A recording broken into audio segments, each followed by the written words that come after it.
ابھی پوچھ لیتے ہیں.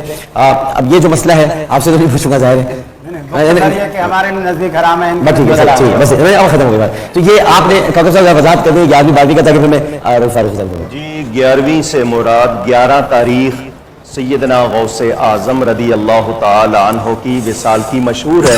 انہیں 11ویں والا پیر کہتے ہیں. تو جب بھی ان کو ایصال ثواب کیا جائے اس کو 11ویں کہہ دیتے ہیں. نہ کھانا حرام ہوتا ہے, نہ اس پہ پڑھنا حرام ہوتا ہے, نہ کھانے والے کا کوئی ایسا مسئلہ. ہاں اگر کوئی غلط کرتا ہے کسی جگہ ہم اس کے ذمہ دار نہیں, لیکن جس کو 11ویں کہا جاتا ہے وہ ایصال ثواب ہے. قرآن سے بھی ثابت ہے, حدیث سے بھی ثابت. 12ویں نبی کریم صلی اللہ علیہ وسلم کی ولادت شریف کی تاریخ کے حوالے سے اس کو میلاد کہیں یا اس کا کھانا کہیں, وہ حلال والے کے لیے حلال ہے.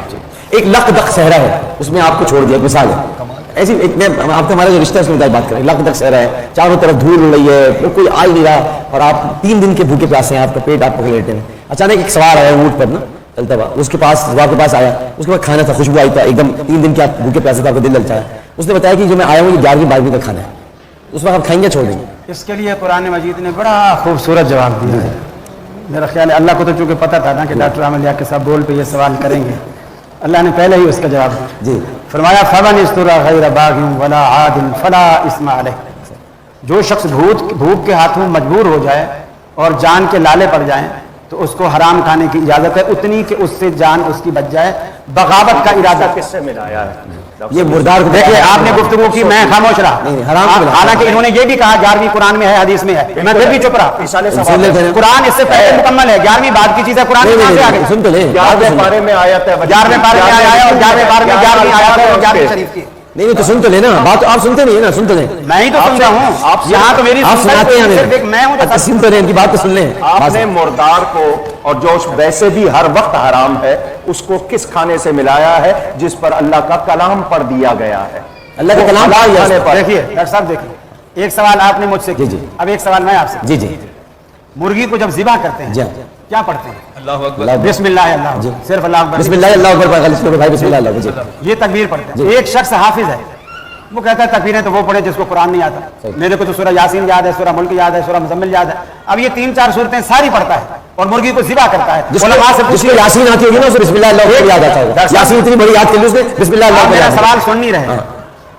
اس نے سورہ یاسین پڑھی پوری, بسم اللہ اللہ اکبر جو تکبیر ہے وہ نہیں پڑھی. پوری سورہ یاسین پڑھ کے اس نے مرغی ذبح کی. علماء سے پوچھی حلال ہے کیا؟ وہ آپ ہی کیا کوئی ہوگا ایسے ایسا نہیں سکتا. نہیں ان سے پوچھیے. جی مفتی صاحب سے کہنا چاہتا ہوں, یہ میرا بہت اللہ کے رسول کا حکم یہ ہے کہ جب کھانا سامنے آئے بسم اللہ پڑھ کے کھانا ختم کرو. کھانا پہ ختم پڑھو نہیں کرو. تو آپ اس شہروں میں آ جاؤ تو بسم اللہ پڑھ لیں. کھانے پہ ہاتھ رکھ کے کلام پڑھا, صحیح حدیث اللہ میں رب موجود العالمین ہے. بتائیے پیر عبد القادر جیلانی بعد کی چیز ہے, قرآن میں اس کا ذکر کہاں سے آ گیا؟ نہیں قرآن میں ذکر ابھی سن لینا.